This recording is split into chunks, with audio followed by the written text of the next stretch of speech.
Of the affection and deep regard that Washington and the United States has for your country, that we are bringing in every chair we can find in the Institute to be with you this morning. My name is Lise Grande. I'm the head of the United States Institute of Peace. We were established by the U.S. Congress in 1984 as a nonpartisan public institution which is dedicated to helping prevent, mitigate, and resolve violent conflict abroad.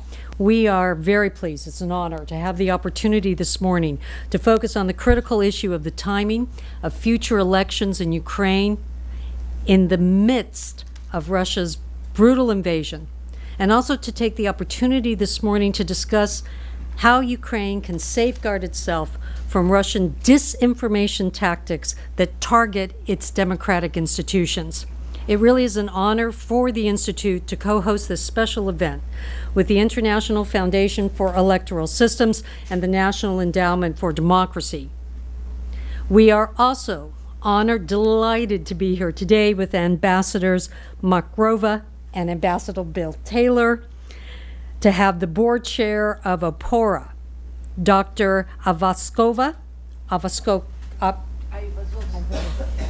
and Peter Urban, who is the IFES country director in Ukraine. And we're really honored that the president and CEO of the National Endowment of Democracy, Damon Wilson, will be with us later in the event. It's truly inspiring, I think, for all of us, for the world, to witness the unwavering commitment of Ukrainian government leaders as they strive to implement historic electoral and democratic reforms, even as they fight to defend themselves from Russian aggression on the battlefield. The challenges and difficulties of enacting these reforms, which are fundamental to democracy, cannot be underestimated. Although fighting for their lives and the very existence of their country, Ukrainians are so committed to democracy and the democratic way of life, they are reforming their institutions to ensure that it thrives.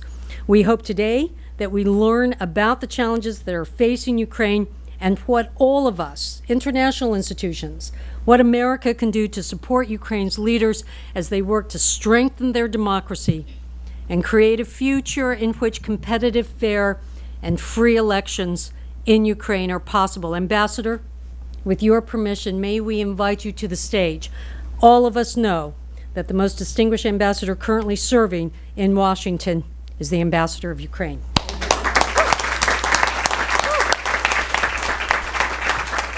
Thank you. Thank you, Lisa. You are too kind. First of all, thank you very much to the Institute of Peace, to NED, and to IFES. And not a lot of people know this is where I started my career a long time ago, at IFES. So to putting together this very timely event. And I will try to be brief and just tell you why I think it's actually very timely and why it's important to talk about it now, and what do we think about electoral process, when are we going to have it. I also want to acknowledge, before I start my remarks, that we have with us Andriana Susak, our veteran and active duty soldier. It's because of her and people like her, men and women who are on the front lines defending our freedom now, we can actually be here, discuss it, and do what we do. So thank you for your service, Adriana. So why is it on the 610th day of war we are gathering here to talk about elections? Well, first is because this is what we are fighting for. We are fighting, of course, for our independence. We are fighting for our loved ones, for our homes, for our territory. But we are also fighting for democracy. And we are fighting for the ability to be able to choose who we want to be in the government and to change these people on the regular basis. And this has been at core of Ukraine's fight during the past 32 years. So we had not only worked tirelessly to have free and fair elections in our country, but if you will analyze any revolution that we had, from the revolution on granite, which was for independence, to the Orange Revolution, which actually happened because our choice was stolen from us. It was not even because of one or another candidate. It was because we knew that this is how we voted, and the state tried to steal the choice from us. And actually the revolution of dignity started when, again, our choice to join European Union, to choose those values, was stolen from us. So it's very much deeply ingrained in Ukrainian genes and in our political culture, this craving for not only freedom, but also for democracy. So that's why it's important that, you know, we are fighting for democracy, we are the front of democracy, and democracy is very important for us. And free and fair elections are a very important element of democracy. Now, the second part of remarks is, are we going to have elections now? Because if there was no full-fledged war and we were in situations where we were before 24th of February, we would be just days away from the 29th of October, which would be the date when all Ukrainians would go and vote. But we are in a full-fledged war. And in this war, where not only the war is going on all territory of Ukraine, the aggressor occupies right now more than 20% of our territory. There is active combat. There are more than or roughly 1 million people in the armed forces, in and out. There are more than 12 million of internally and externally displaced people, out of which more than 6 million are still outside of Ukraine. There are so many people that are abducted by Russians, you know, kidnapped, not only our children, but also. So in this situation, can we have the elections? Well, definitely not if you believe in free and fair elections. That's why our constitution is very clear on the fact that during the martial law, which is introduced when the full-fledged war is started, the elections are postponed. And we are not the only democracies who are doing it this way. If you will look at the history during the World War II, both France and Great Britain had to postpone their elections until the victory, because there is no way you can actually have people campaign and get a fair representation and fair chance at being elected. You cannot provide people safe way to go and elect other people.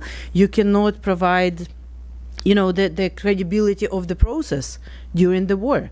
That's why the sham referendums that Russia is conducting in 2014 in Crimea, or in 2022 and 23 at some other territories of Ukraine, they are what it is, sham referendums, and it's not an electoral process. But why are we talking about it now?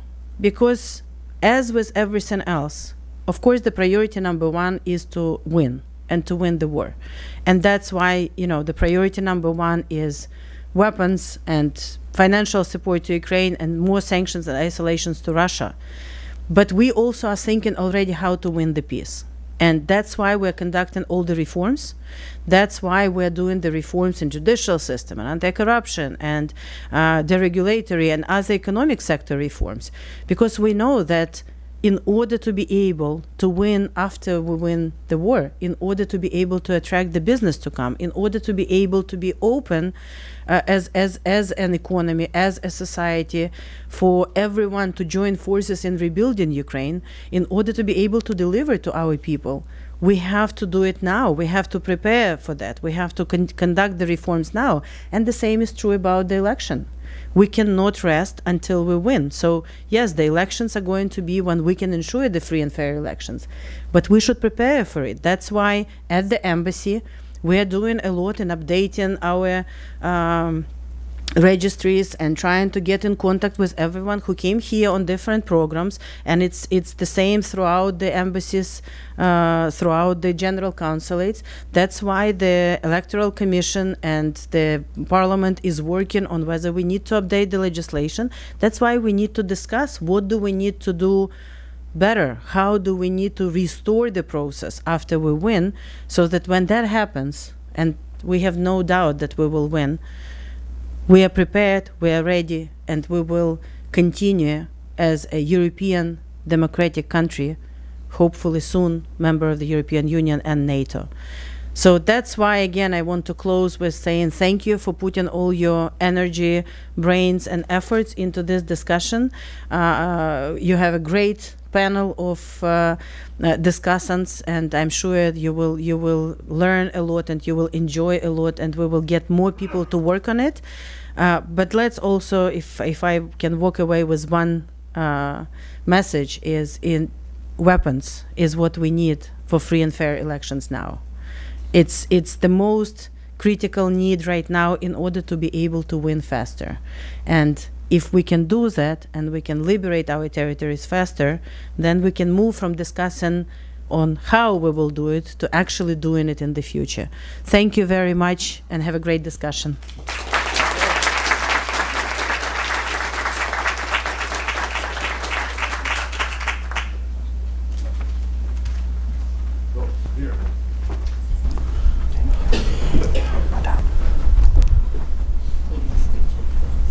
Olga, Peter. So thank you all very much for being here with us. Ambassador McCarver, thank you. Great introduction. You set the stage. Lise, thank you very much before you head out. This is a great start, and we're looking forward to Damon's remarks at the end here. So, and we're looking forward to having your conversation. Just as the ambassador said, this is an opportunity to talk, the opportunity to ask questions, make your points. Argue. Well, this is what we do here. We have this kind of discussion, and we'd like to have other points of view. So the ambassador described why we're here. Elections in a wartime. And so we know what Peter Urban thinks about elections during wartime. We probably know what Olga thinks about elections during wartime, because they're in print, they're on record. However, I'm going to turn the tables on them just to start us off. Why are we here? Why are we having this conversation? Who says we should be having, that Ukraine should be having elections during wartime? Why is this issue on the table? What are the arguments that people use? Peter, I'm going to start with you. I know what your beliefs are, but put yourself in the position of someone who's saying, there's a democracy. Democracies have elections. So you know what they're arguing. And I turn to you first because the international community has made this argument. Olga, I'm going to ask you the same question because there are probably a couple of Ukrainians who are, pushing for elections as well. I would like for you to make those arguments in favor of this. So, Peter, start us off. Okay, I think in favor, we must first look at the fact that it is only a very few that have made these statements. They have made them very loudly, and they have created who's making storm. Let's not name them. I think we know who said it, but I don't mind saying that Tucker Carlson did spend 2 of his podcasts on this. There you go. And laid out his argument for it. But let's just say there are relatively few that have said it, and it's really important that Western, I should say, friends of Ukraine have made it crystal clear that they have no pressure on Ukraine to hold elections or not to hold elections. They have said that Ukraine will hold the elections when conditions are in place for free and fair elections. And that's basically the line by the real official friends of Ukraine. But it has not prevented this entire discussion from unfolding. And the reason is that some argue that both Parliament up for elections this month, President up for elections in March of next year, needs to be re-legitimized in order for Ukraine to prove that it is still a democracy and that it's not sliding into authoritarian tendency, centralization of power. That's one of the main arguments that we've heard.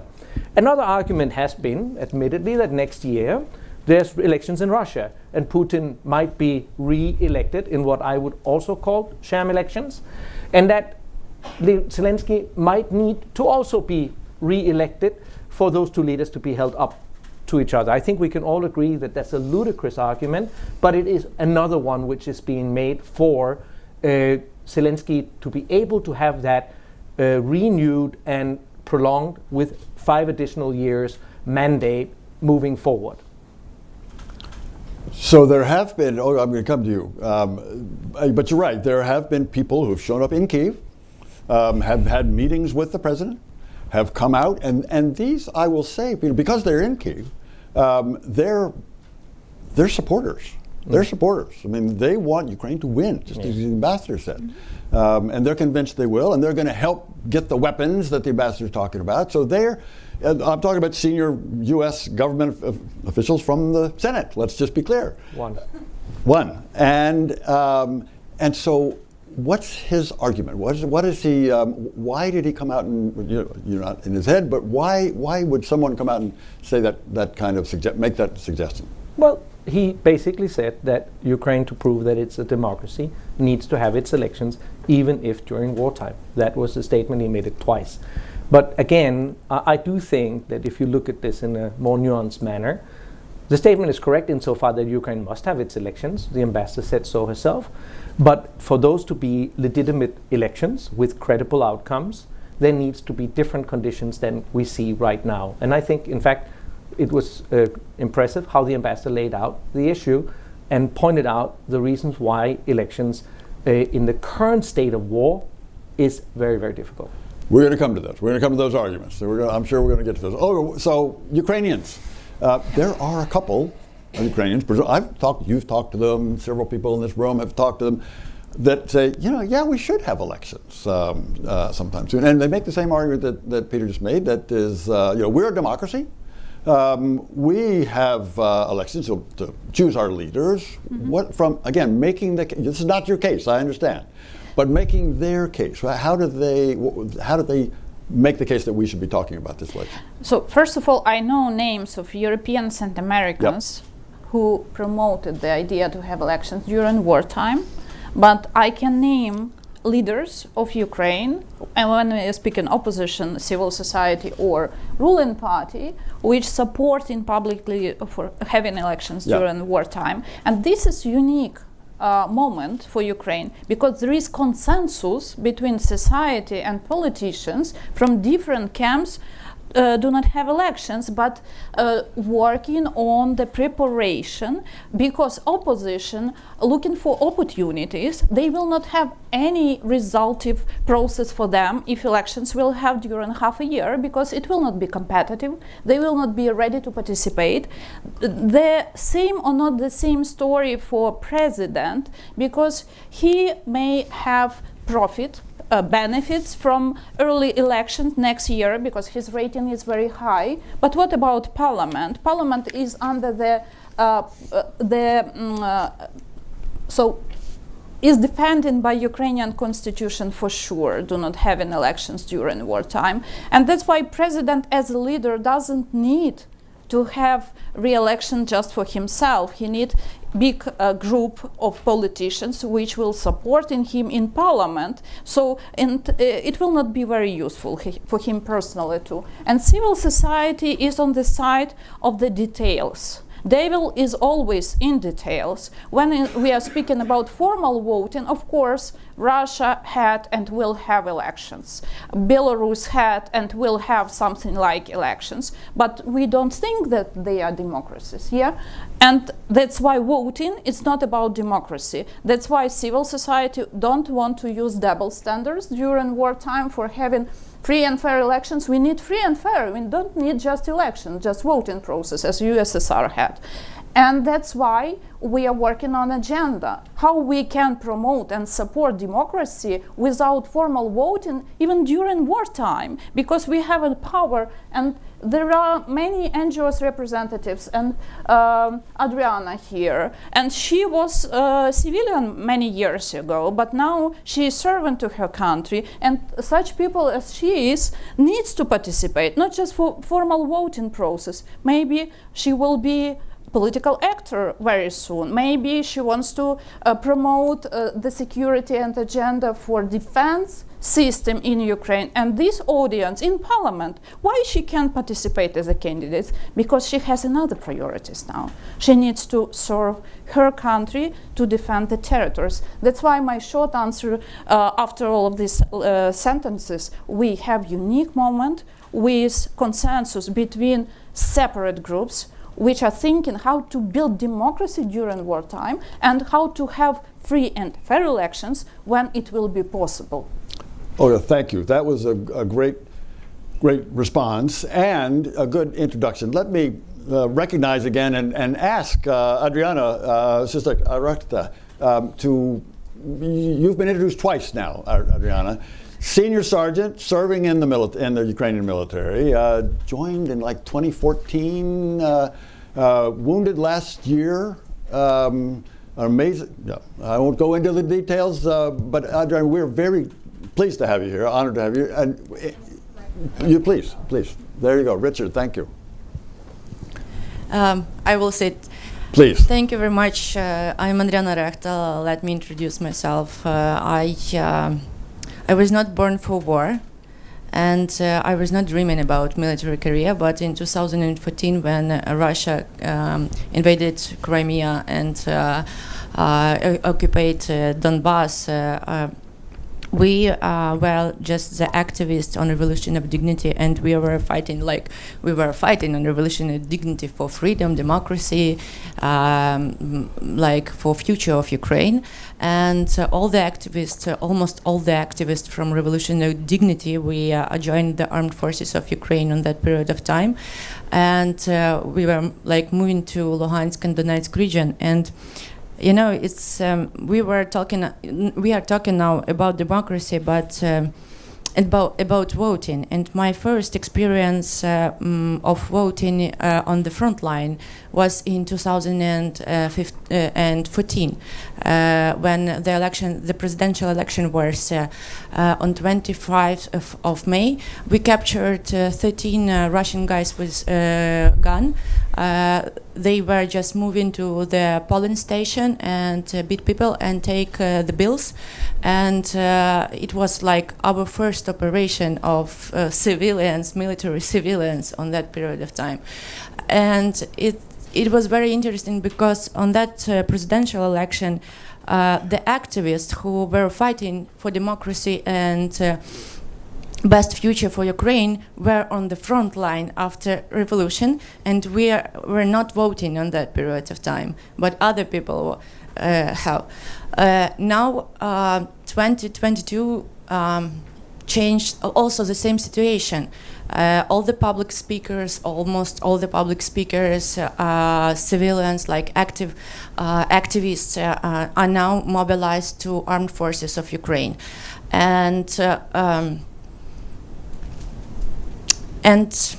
2 days ago, here in the United States, I read Principles Before Politics.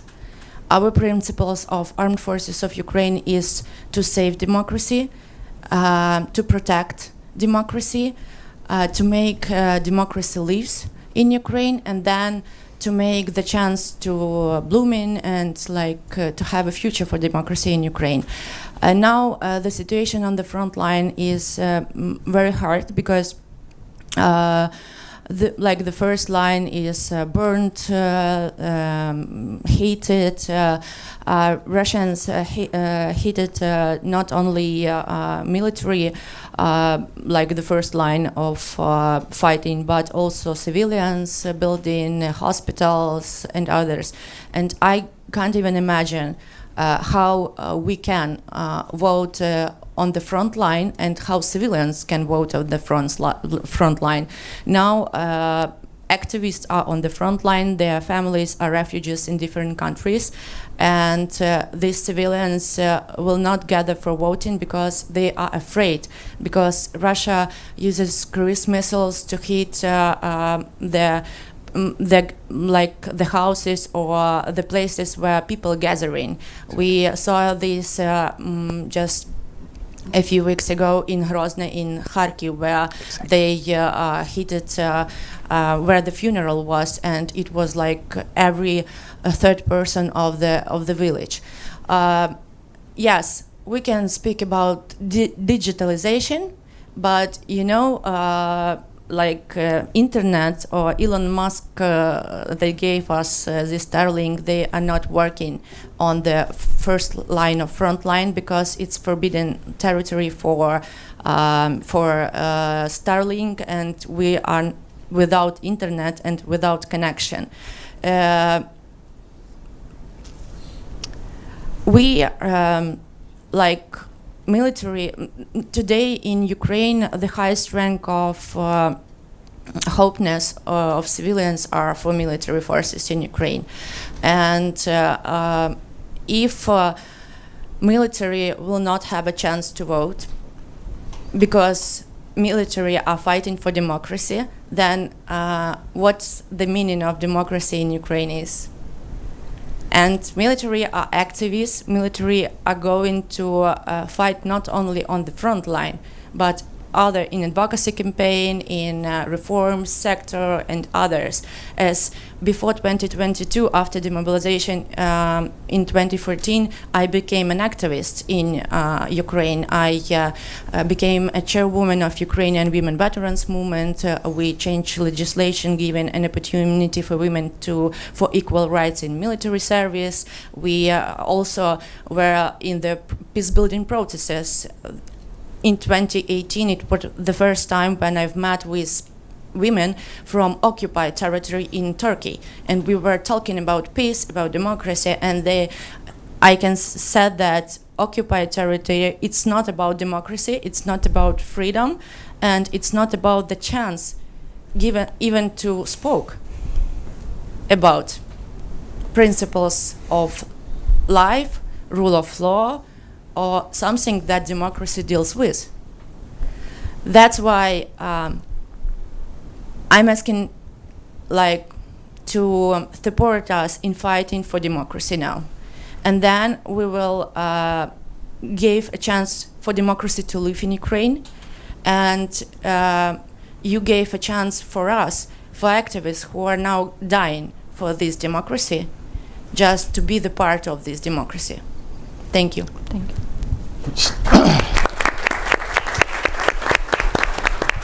Sergeant Sysak, thank you. Thank you very much. You've given us a lot of those arguments that we were going to come back to. Peter wanted to say something right away after this. Please, go ahead, Peter. First and foremost, I want to thank you for your service, because you and your fellow soldiers protect us living in Kiev and see to that we can do what we do. It didn't happen without the soldiers. But I also think it's immensely important to look at this from the military's and from the soldiers' point of view.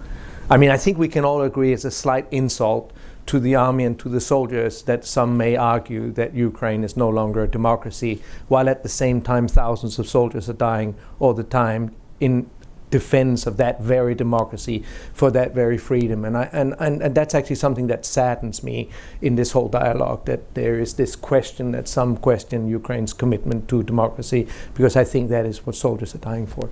But I also think it is very important to remember that for wars to be fought effectively, there needs to be unity in the rear, as you would say as soldiers. And one big issue with holding elections and electoral processes is it is incredibly messy in all democracies.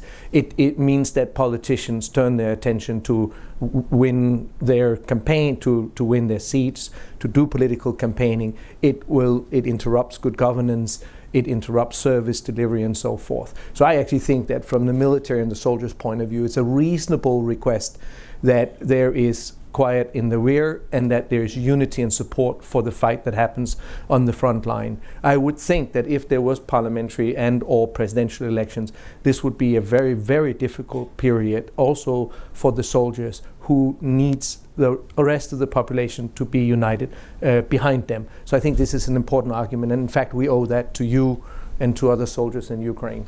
Peter, let me just echo your thanks to Adriana and all the soldiers that are out there defending not just those people living in, like you both, living in Kyiv, not just the rest of Ukraine, but Europe, but the United States. So you are, as you've pointed out, you are fighting for your communities, yourselves, your families, your existence, but you're fighting for our security as well. So we owe you.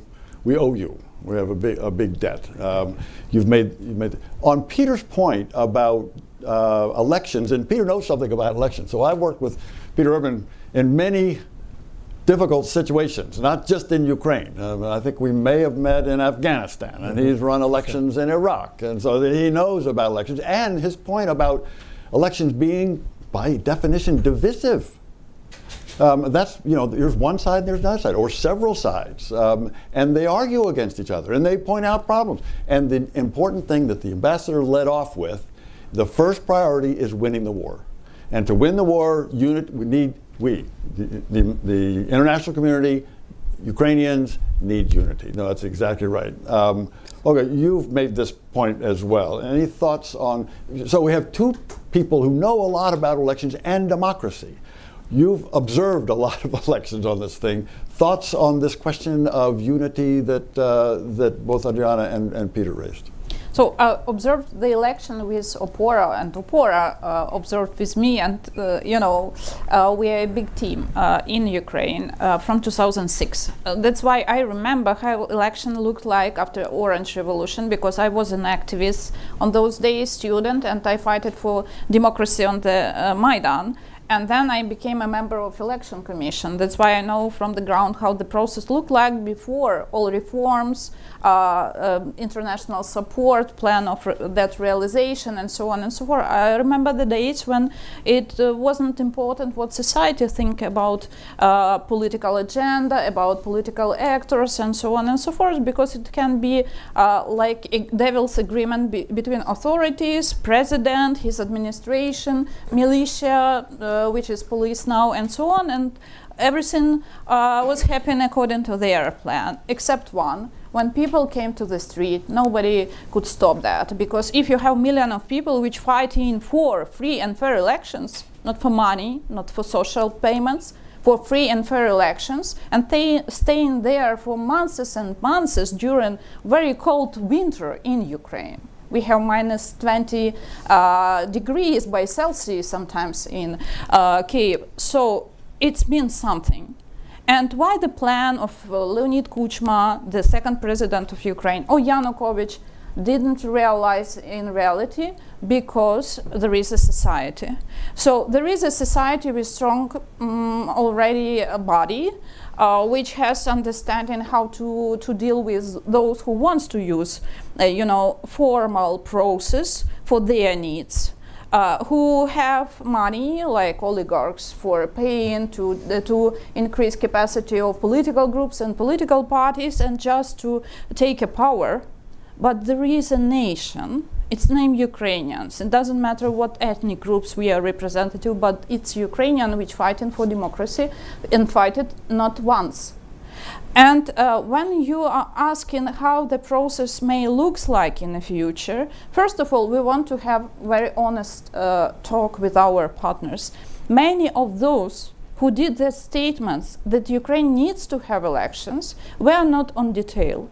They truly wanted to support us. And even Lindsey Graham, which visited Ukraine with that statement, he's a good friend of Ukraine. I believe that. I believe that he voted for Ukrainian needs, for aid, and so on and so forth. He is a good friend of Ukraine, but he reacted on some other issues, like how to stop support Ukraine. Why not blame Ukraine that it's not democracy anymore? Why not use this topic again that? And I'm representative of civil society group. I'm not representing all society.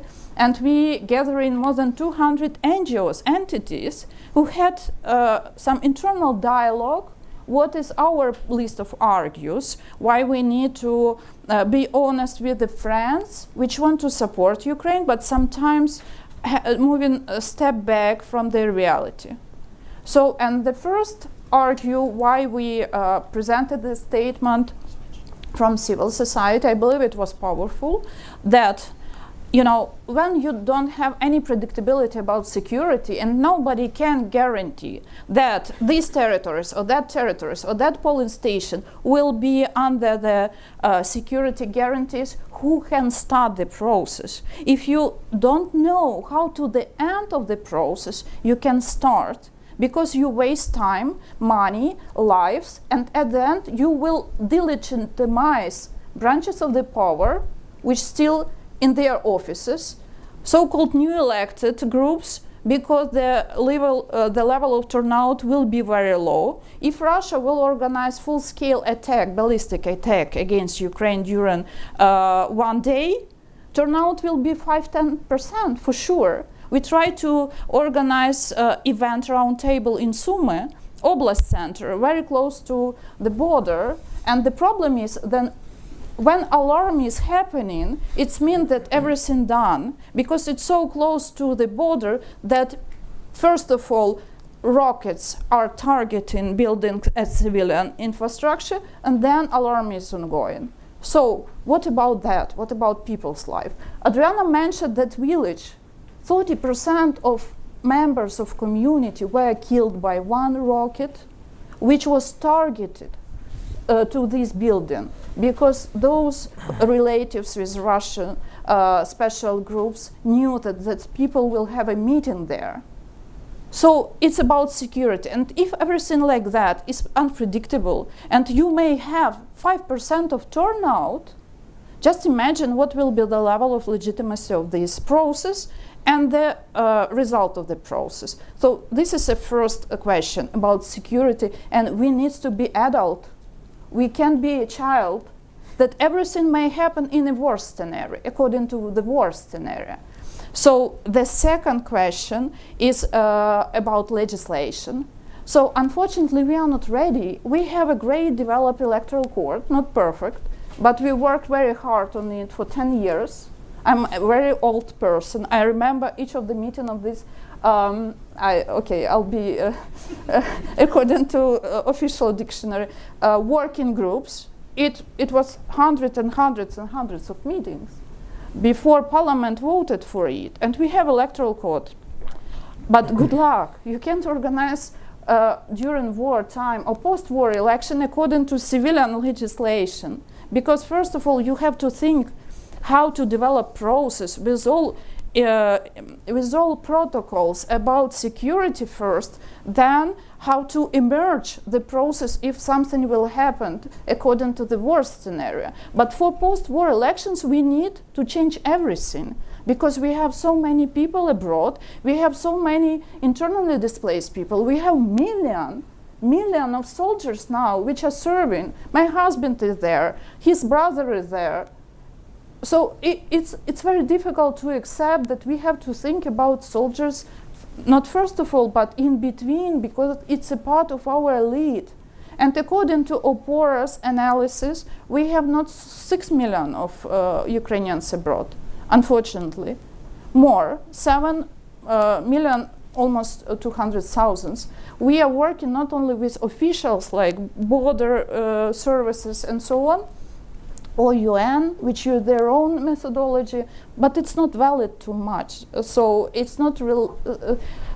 We used sometimes so-called private companies' data, like banking, like mobile operators, and so on. And they have a special formula, it's big data. You can analyze how many people left Ukraine till this launch, you know, on a daily basis. We have this access to this data. And what we see is that we have more than 7 million people abroad. They are very mobile, super mobile. And without prognosing about migration, you can't understand how to be with the procedures about voting. But first of all, about campaigning. Because if 3 months ago, Poland was the first state which accepted the biggest number of Ukrainian refugees, now it's Germany. So Germany needs to be a leader in Europe for hosting election. If we want to have Ukraine in the future a member of EU countries has to host us. Sorry, but it's a reality, because we need these people back home through their bridges with political process. If they will not have a power now to vote for their representatives in parliament in the future, so believe me, they will live where they are. And we did surveys in 8 countries, and we asked how many people wants to participate. More than 80% wants to participate on political process from abroad. What does it mean?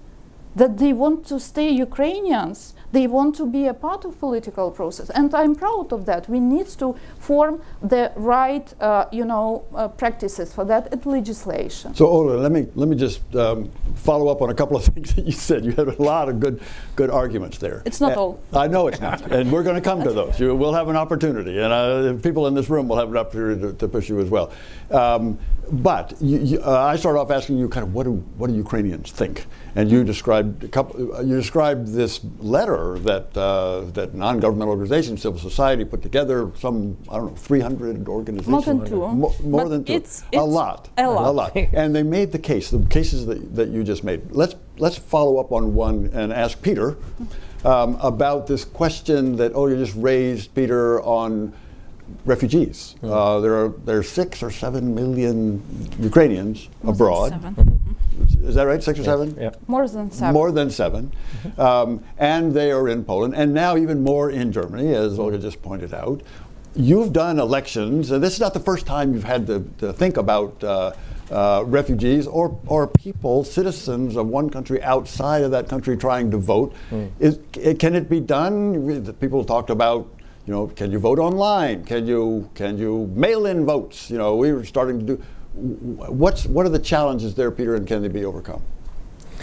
So let me first say that this forum, because we also want to leave a little bit of space for questions. We do. We won't be able to go through the entire arguments that there is on wartime elections, but we're very fortunate that we have actually shared with you in print the very good statement by Olga and 200 NGOs expressing this resistance against wartime elections.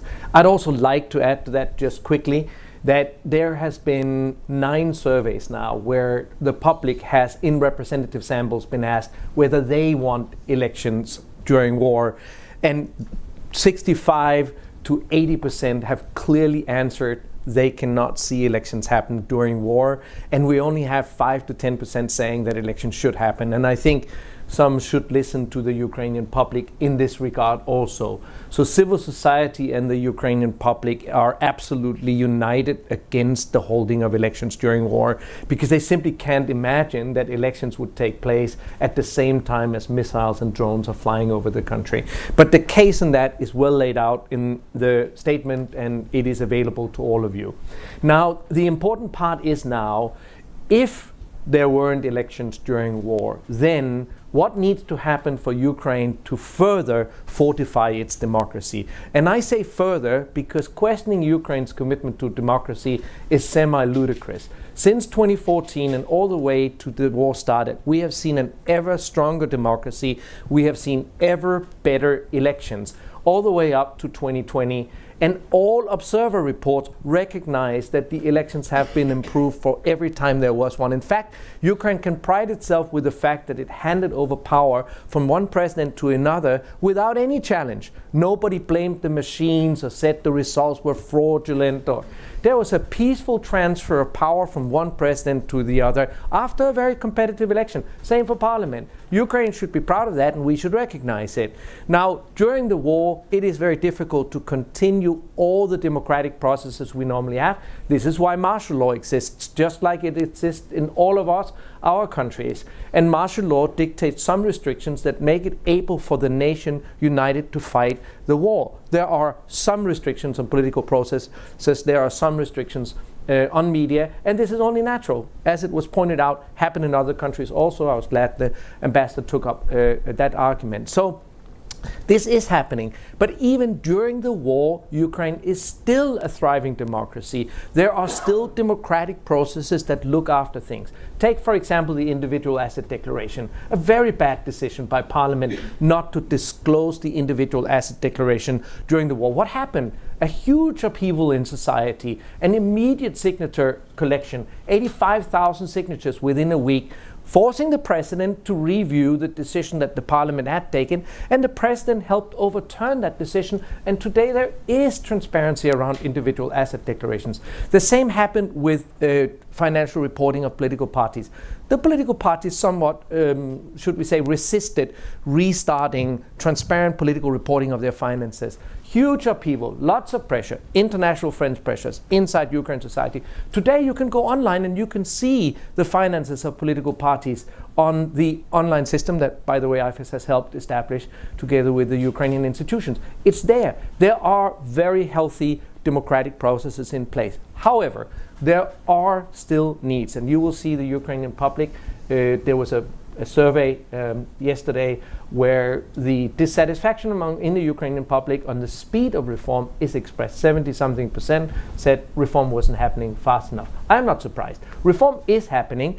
It could be faster. And we, as we say in our roadmap, feel that the electoral reform, preparing for the eventual elections that must happen, has somewhat stalled. So part of our advocacy that Olga and I are here for is to tell everyone, also Ukrainians, through every mechanism available, that we must restart electoral reform. There are many things that can be done now, and the most important one is the one you asked me about, namely enfranchising all of those that are most affected by this war to vote. That includes the 6 to 7 million Ukrainians abroad. It includes millions of Ukrainians that are displaced inside Ukraine. It includes soldiers that we would also like to have a possibility to both run as candidates and to vote. Now, we have run elections for very large groups of people abroad. Most notably, maybe after the Iraq war. The international community helped Iraq see to that its very large refugee body had access to vote. The International Foundation for Election Systems that I represent was called upon to lead this process. I directed it, and we held elections in 14 countries around the world within 72 days, so a very narrow window of preparation. It is absolutely possible. In fact, there were polling stations for Iraqis all over the United States.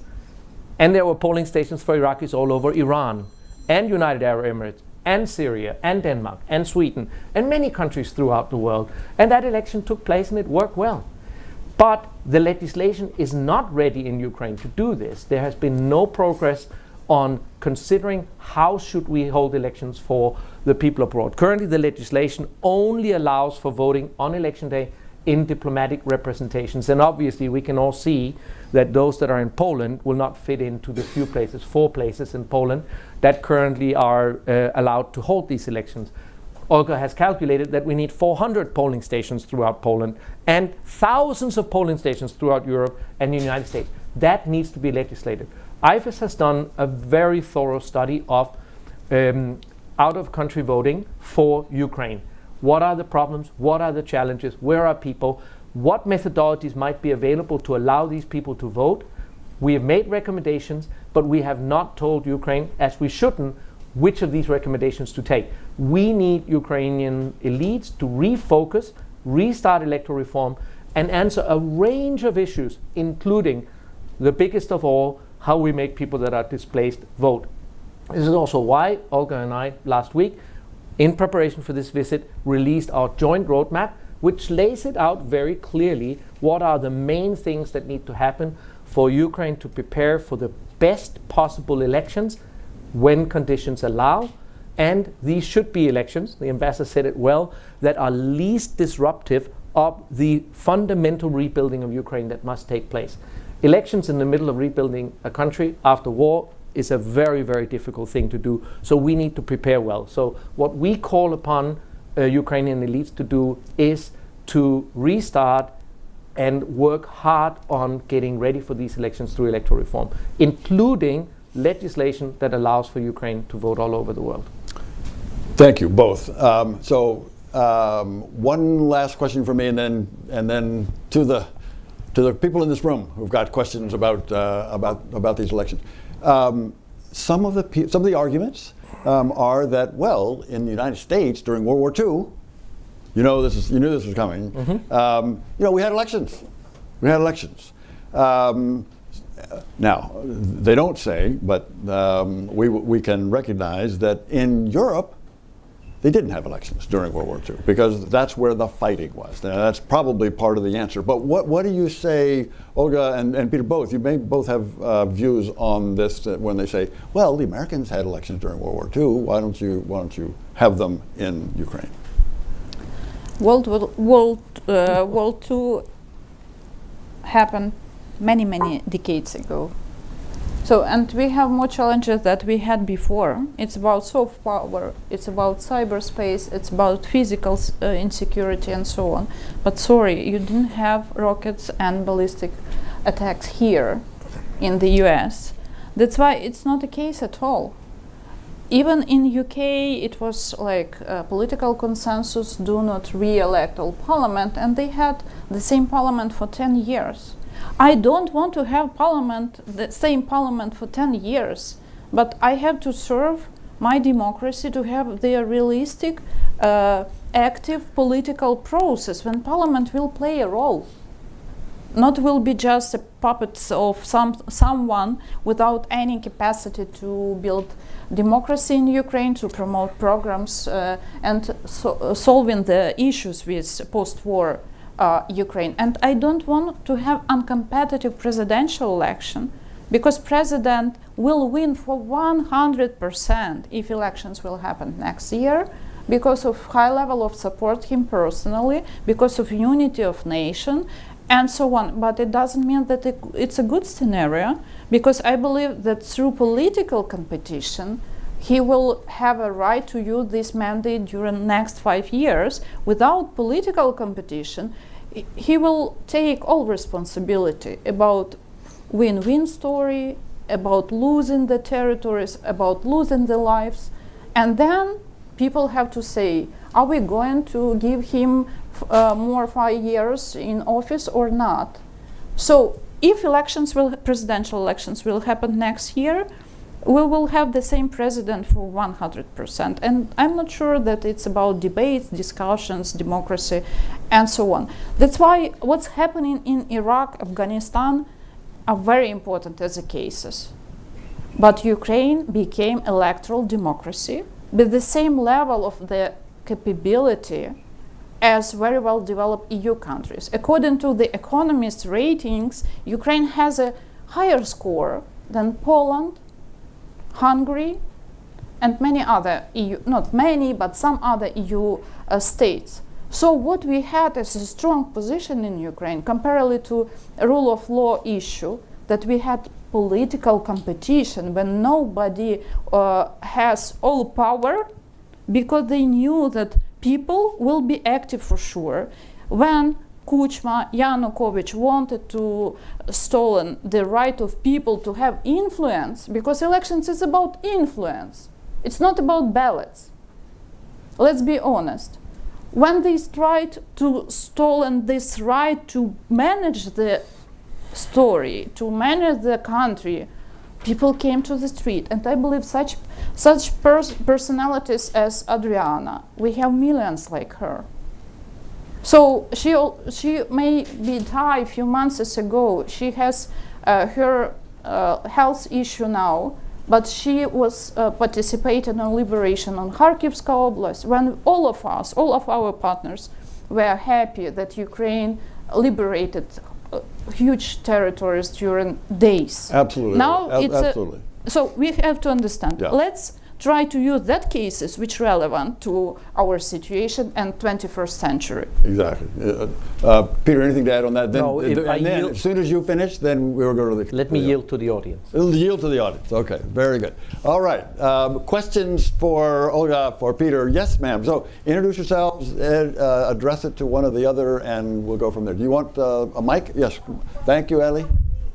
Yeah.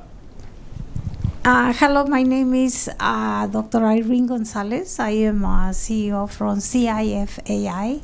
And my question is the following. Based on media, reputable media such as the New York Times, the Washington Post, they are reporting recently that there is a group on the military with people that are from the ultra-right, that now they are joining Ukrainian forces, military forces, to help in the war. My question is, this is very important because this is the ultra-right, it's when there is a extremism in the type of politics and so on. So how, if there are elections, they are helping with the war. So are they going to be excluded? Are they going to be part of that? Or is this a way for them to push into their political thinking by helping in the war? It's kind of... It's a good question. It's a good question. Yes, please. Olga, you want to I answer have that? an answer because Yeah. I'm listening to this question from 2014. It's not new. And it was used by Russian propaganda many times, that Ukraine is nationalist society, we have so strong support fascists, we have so strong support of far-right groups and so on. In 2014, when we had Revolution of Dignity, football fans, that mostly football fans has this far-right position, supported Ukrainian protests. And there were so-called far right sector group which Russians used against Ukraine, that this group is so powerful, they will take all parliament, all seats in parliament, and that's why Ukraine is moving to this direction. Sorry, you know how many seats they had? None. And they had support only less than 2% of Ukrainian voters in 2014 when we had parliamentary and presidential election. And their leader didn't have any opportunity to be on this high level part of the rating. So that's why each country has far right, far left, and others. And it's okay if they are not having if they are not using their guns, I don't know, and other things, tools for taking power. It's not about coup. We will not have like that for sure. And these far-right groups are everywhere. Around Europe. Around Europe. Exactly. And many European nations, Peter, you can speak this better than I, have much higher than 2%. Yes. I actually think that, again, democracy will take care of this. This is the wonderful thing about democracy. I don't think that the far right has a very significant stronghold in Ukraine, far less than in some other nations within the European Union itself. And I think that Ukraine will be perfectly able to handle that. It is true that a lot of people that may have future political ambitions are now associating themselves with the army, because clearly army credentials is going to be part of the political campaigns that we see in the future.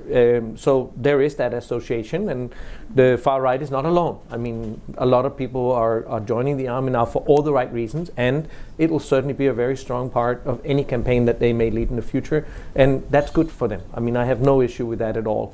Of course, many Ukrainians are looking at some of the current army leadership and asking themselves, once this war is over, might they retire and consider a life in politics? They have not said so, but this is something that's part of the discourse. But that's all a good thing, as long as it happens in a legal manner. And a very important part of that when it comes to the army is, of course, that the army can only participate so much under the legal framework that Ukraine has, which is vanilla and similar to the legal frameworks we have. We want the generals to focus on winning the war now. Which they are. Which they are. And absolutely are. And then politics can come thereafter. Absolutely. Okay, I'm going to go to this side here and coming back. Yes, ma'am. Thank you so much. My name is Sandra, and I'm part of the Learning Evaluation and Research Team here at USIP. I'm very convinced by the argument that to re-legitimize in times of conflict, in times of war, is to really delegitimize, because you can't have a free and fair election. However, I'd like to ask a question to help you kind of think through the future. I'm hoping, of course, for the conflict not to continue any longer. But in case it does, at what point does democracy erode? So I'm thinking about the case of South Sudan, which is nowhere near where Ukraine's democracy is. I would say South Sudan is more of a kleptocracy than anything else. But we've been postponing elections because of conflict, because of the civil war. And I think the fact that we've been postponing has helped political leaders to try to buy support in ways that will ensure down the line that we probably will not have free and fair elections. So what is Ukraine doing to ensure that the longer the conflict continues, you're not also eroding electoral institutions and creating an environment where people might want to hold on to power? It's a great question. Peter, do you want to start? So we actually discussed this extensively in our meetings yesterday. Obviously, all of us hope for a quick victory, which will somewhat solve this issue, but the possibility for a long war is certainly there. And if there is a long war, there comes a point where you have to ask yourself, are these institutions still legitimate?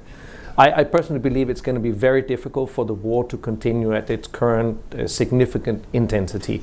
And I think that if we have a long war, the absolutely most likely scenario is that it will level off and will move more towards a low-level conflict in years to come. I believe that there will come a time when the environment is more conducive for the holding of an election.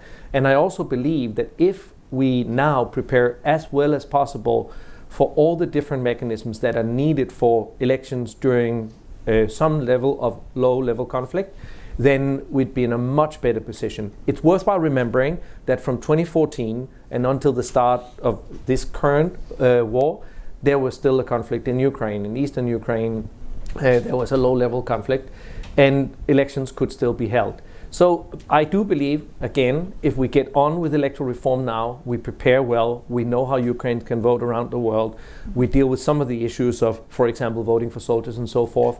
When this war levels off, and if it's a long war, then certainly we should continuously consider when is it time to have an election, when can we have an election that will lead to credible outcomes. So I have to add that it's a good time for having reforms, for sure. More than 86% of Ukrainians wants to be a member of EU, wants to see Ukraine as a member of EU. And this type of roadmaps or opening the negotiation, which will happen, I hope so, in December, will help us to do reform even during wartime. And let's talk honestly that we need influence, we need safe and defense influence of society. We need developed judicial system for sure, because it's about everything. It's about how to manage the state according to constitution, even during martial law period, without any misusing of this source of power. And we have to speak about freedom of speech, about human rights, but opening the negotiation for Ukraine about membership in EU is a very strong tool, because none in Ukraine will step back when we are speaking about society, about this part of the future of Ukraine. We did a survey, I have to name 3 points which are not negotiable at all from the side of civil society if we will have so-called peace talks with Russia. And 1 point, it's about EU membership. The second, it's about NATO membership. The third, it's about territories.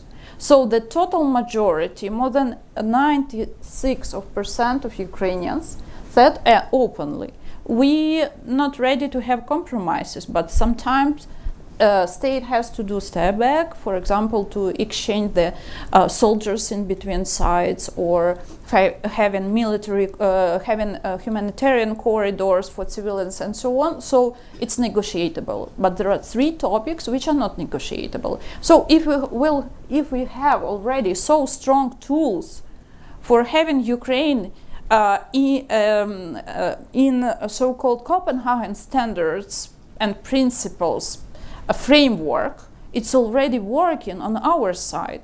And we are asking, except judicial reform, anti-corruption reform, and other type of topics which has to be developed according to Copenhagen's document, we have to highlight that we need to recover media during wartime, because it's not just about freedom of speech, it's about capitalization of the capacity of media, journalists, people to have diverse positions sometimes, but very pro-Ukrainian and very pro-Western position, which we see from the regular life of people on a daily basis in Ukraine. There is no anything like insecurity if people will watch a not telemarathon, which we have now, which are very, very expensive, which are paying through the taxpayers' money of the US and EU.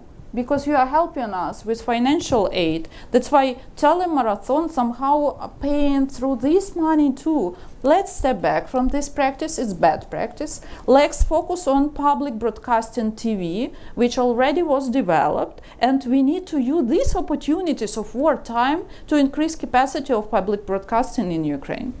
Very good. You always get a lot of good things in there, Olga. In addition to a good question. And I was very interested in that survey. So no compromise on EU, no compromise on NATO, no compromise on territory. Something depends on you. It does depend on us. We need to help them. So I'm going to go to this side and then back to this side. Sir. And Ellie, the next one will be over here. Larry Garber, independent consultant. 3 points. First, I've made privately to Peter, but I'll repeat here. The U.S. relevant example is not World War II, but is our Civil War, which was on U.S. territory, and we did hold elections both in 1862 and in 1864.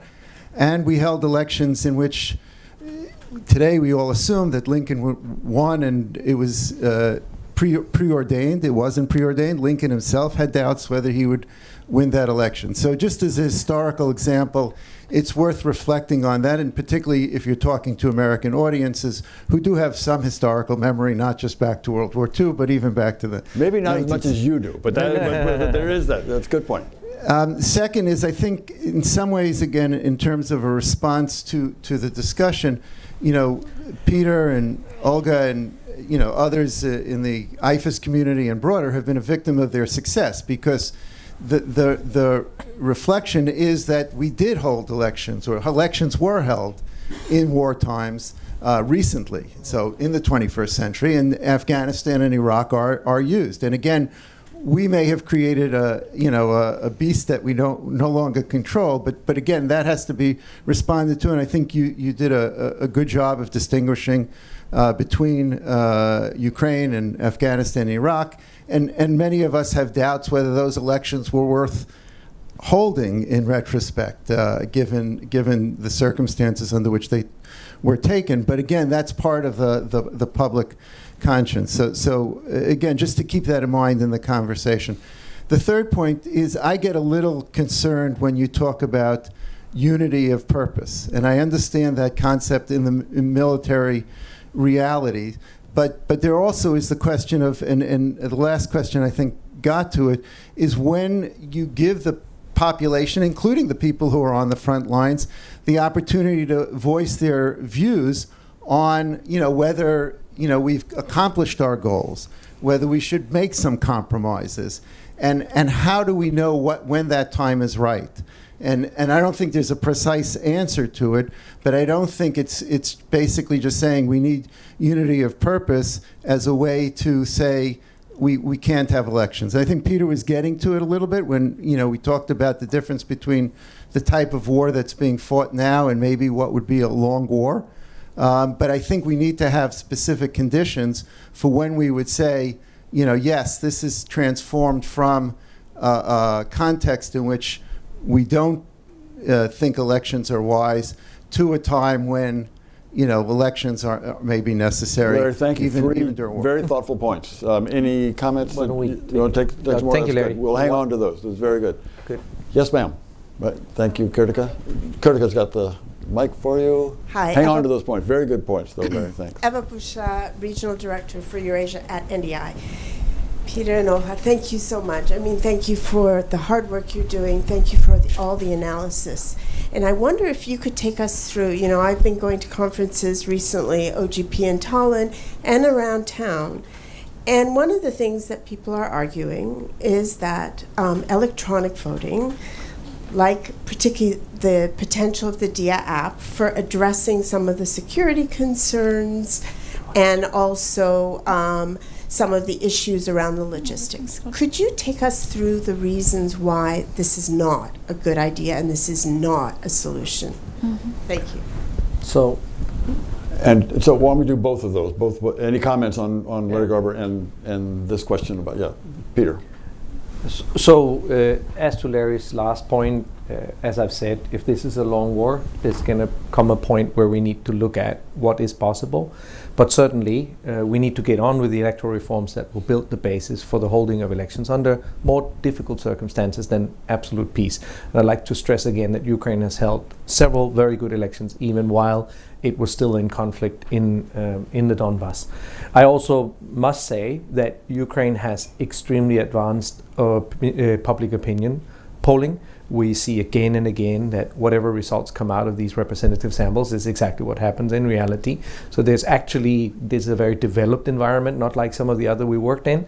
So when Ukrainians say to the tune of 70-something% they're not happy with reform in general, the speed of reform in general, it really is so. There's a very, very advanced system, and some of my colleagues here, NDI, IRI, others, are a part of that complex of opinion polling. So we have a pretty good idea about where Ukraine is on issues. And we know, as I said, that 65-80% of Ukrainians do not want elections during war. And I think that's a reasonably informed opinion of theirs. As to the issue of the use of internet voting as a part solution to this, it is, of course, a very tempting thing to think about. It's a very difficult issue to discuss. We should take another hour on that. But the reality of it is that internet voting at the national level is only used by two nations at this moment, and it still has significant problems in implementation. So the systems that we see for internet voting, even when great effort is made, still fail as in its functionality. And recently, Western Australia had elections with some of the most advanced internet voting systems. The election completely failed and had to be rerun. I mean, you can only imagine what that would mean to an election in Ukraine. And let's remember that Western Australia does not have a war going on with the largest cyber villain in the world, right? With an industrial complex of hackers that will do everything they can to destroy the system. So firstly, functionality-wise, there's still some way to go on internet voting. Secondly, vulnerability of all sorts, all the way from technical vulnerabilities through to vulnerabilities to disinformation, meaning that Russia will do everything it can to undermine the use of internet voting and to sow doubt about the process and the outcomes of this. This is very important. And thirdly, which opinion polling also clearly shows in Ukraine and across the world, people don't trust internet voting as a way in which to select to distribute ultimate power. So the trust issue is still a very, very big issue. And even the Ministry of Digital Transformation, Minister Fedorov, who I have talked to repeatedly on this issue, acknowledges that within Ukraine society, there's still great doubt about whether internet voting would be a safe way in which to elect leaders. Now, Ukraine has done an amazing effort on DIA. They have accelerated e-government like no one else and under very difficult circumstances. There are other countries that have very good e-government, but DIA certainly has gotten a life of its own, and they've been extremely good at promoting it in Ukraine and abroad. But still, the demography of people that sign up for DIA is still relatively young, and there's not full implementation of DIA at this point. So not everybody is on it. It's a government-controlled system. It has been developed by elected officials who may themselves have political ambitions. And I have to say that I have great faith. I think the Minister Fedorov and his ministry have done amazing things, also in the battlefield. But when elections happen, often before the election, we see everyone agreeing that new technology is great.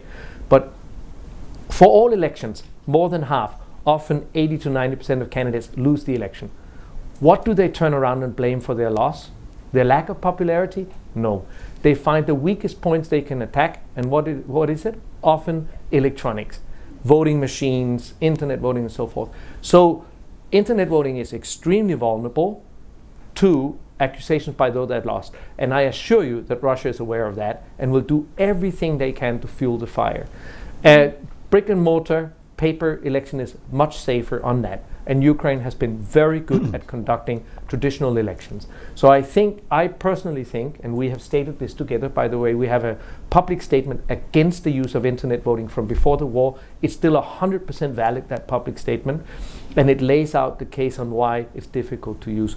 Ukraine should not be the testing ground for technologies that still need to mature further, especially considering the difficult circumstances that there is and the enemy they fight against. So, Peter, you said there are two nations that have tried it and one failed in Australia. No. I mean, the two nations that are that have the most advanced implementation of it at the highest level is Switzerland and Estonia, both of which we talk to a lot. So IFES has provided the ministry with an international advisory group of the top experts in the world to help the ministry think through the issue of internet voting.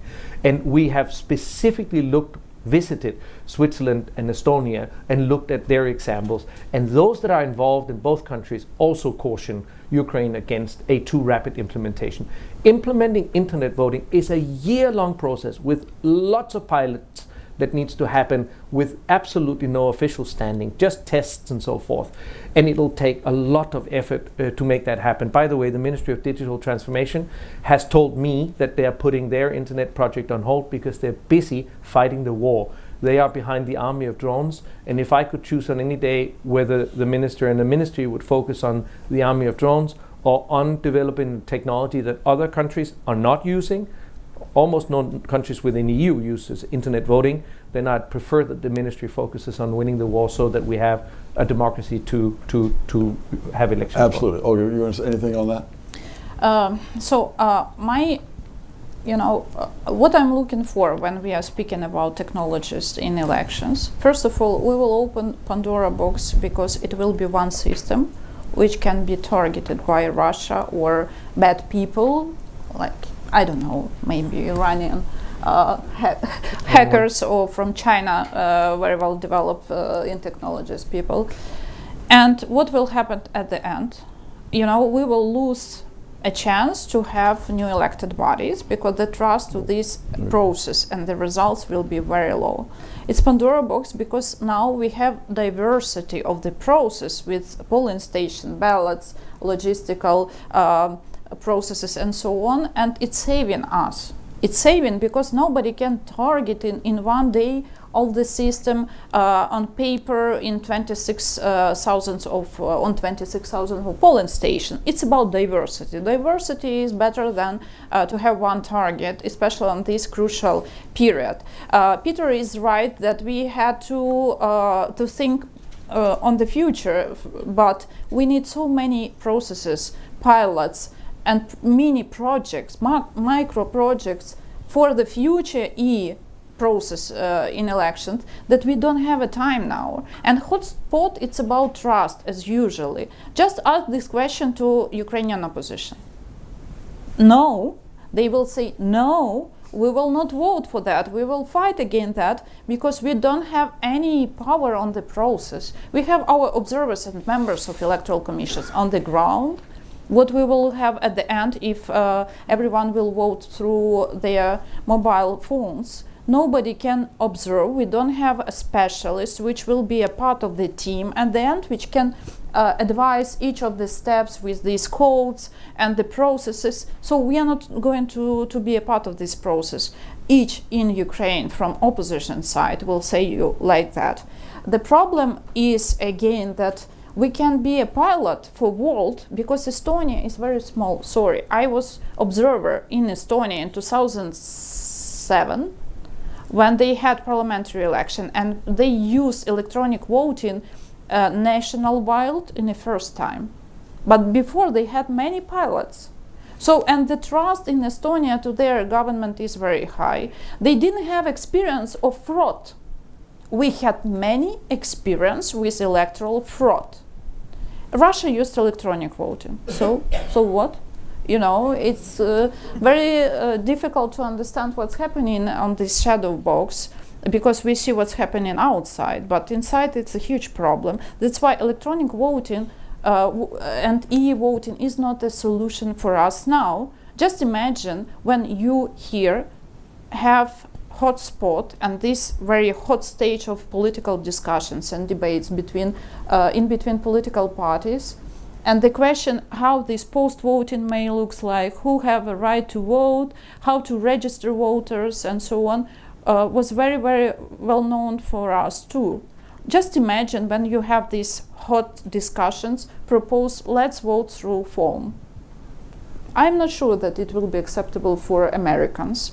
Let's not do pilots on Ukraine during wartime, because it will be even worse at the end. Well, and your question about civil war, I didn't observe that elections for sure, but I believe that we have, as a result of Second World War, international law and practices and documents on universal level, which now form the practices, standards and criteria for free and fair elections, for democracy, for human rights and so on.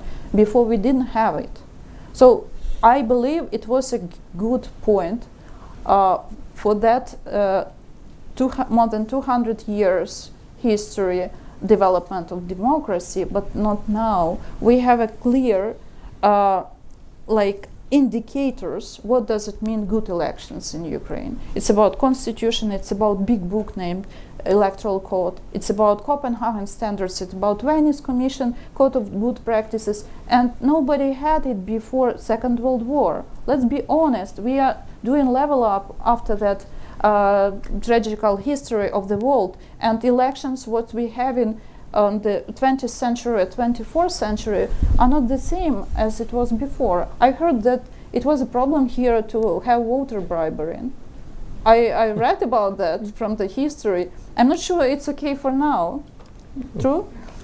And it's not okay for my country too. Let's be honest that democracy is developing each year, each century, and not take into account just processes which looked like elections, but from the perspective of 21st century, it's not relevant too much.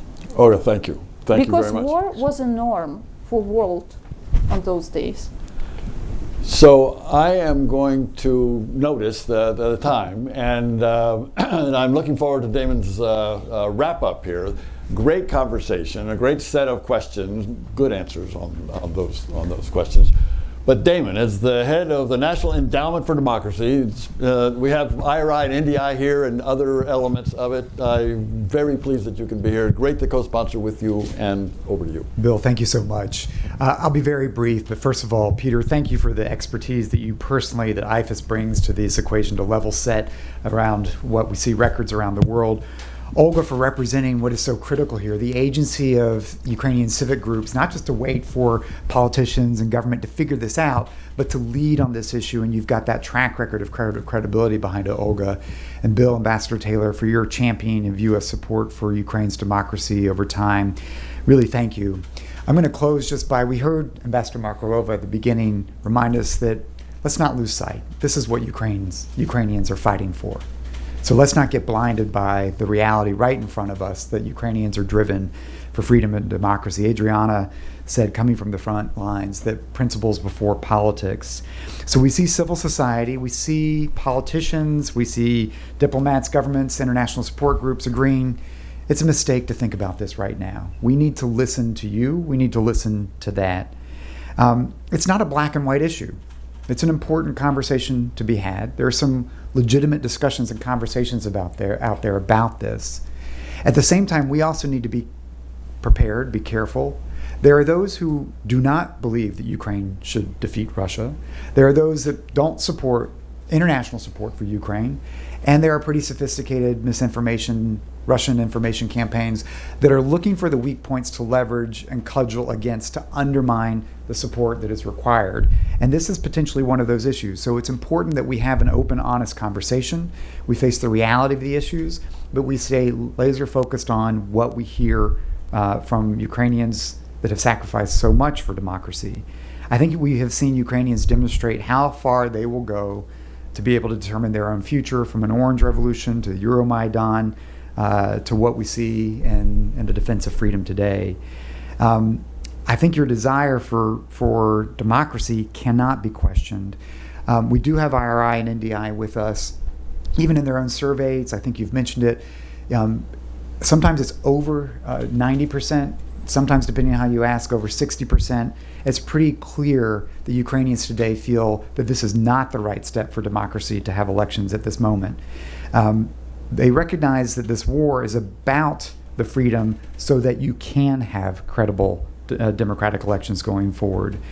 So I think it's important that we remain focused with you on how to support Ukrainian efforts to defeat Russia, but also recognizing that it is more than that. That Ukrainians have had opportunities where they've missed historic windows of opportunity to continue to transform their country, and half-hearted measures that followed those windows that have opened.